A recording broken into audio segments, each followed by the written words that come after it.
Ladies and gentlemen, while geopolitical tensions intensify globally, another explosive controversy erupted involving Israel and one of America's most powerful newspapers. Ladies and gentlemen, the Israeli government is now threatening legal action against the New York Times after a highly controversial report alleged a lot of bad incidents with the Palestinian detainees.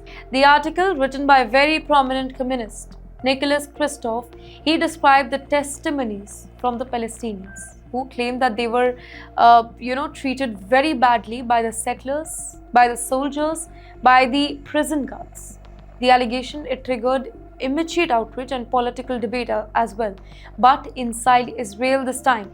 Israeli Prime Minister Mr. Benjamin Netanyahu and Foreign Minister Mr. Saar, they reportedly described the article as one of the most distorted lies ever published against Israel.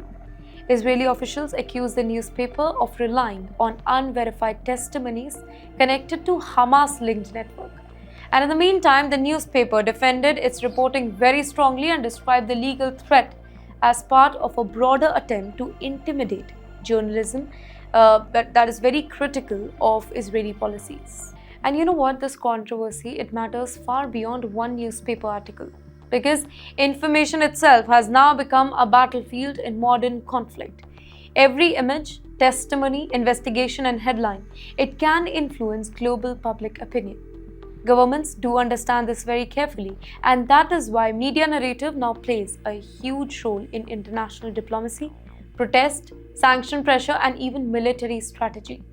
The Gaza-Israel war, it has already become one of the most emotionally polarizing conflicts in the world. Protests have erupted globally. Universities, politicians, activists, in fact, media organizations remain deeply divided over how the conflict is portrayed here. Allegations involving abuse inside detention system, it creates specifically intense geopolitical environment because they raise questions about human rights, wartime conduct, and accountability. And finally, tonight, the most symbolic moment of the Trump-Xi summit may not have happened during the formal negotiations at all, but during a very subtle exchange caught on camera. That's right, during the first major Trump-Xi bilateral meeting in China, and that too in years, Mr. Xi Jinping appeared to subtly reference the cost of the confrontation and America's ongoing tension involving Iran. And many observers, they believe that the message, it was carefully aimed at Washington. Mr. Xi reportedly spoke about the dangers and cost of the conflict, while Mr. Trump responded by speaking about fantastic future for both the nations. But beneath the diplomatic language, the strategic tension, it was unmistakable. The timing of this meeting, it matters enormously. Why? Because America is already dealing with instability involving Iran, rising military costs, pressure in the Strait of Hormuz, and growing domestic political division over the foreign policy. And at the very same time, China is watching very closely as Washington tries to manage crisis across multiple regions simultaneously. Here, Beijing do understands that prolonged instability can stretch America militarily and their economic resource. And Mr. Xi's comments appeared designed to highlight exactly that reality. China often presents itself as a power focused on stability, trade, long-term strategy, while portraying the US as increasingly trapped in costly confrontations abroad. Even subtle diplomatic language from Chinese leadership, it can carry layered geopolitical messaging. And at the very same time, Mr. Trump, he tried projecting optimism, saying that both the countries could have fantastic future. Now that kind of reflects another complicated truth. Despite rivalry, the US and China remains deeply emotionally connected.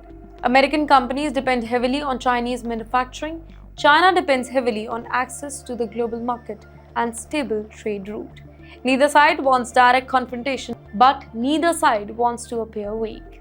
And this kind of creates one of the most dangerous geopolitical situations possible. Strategic competition without full trust.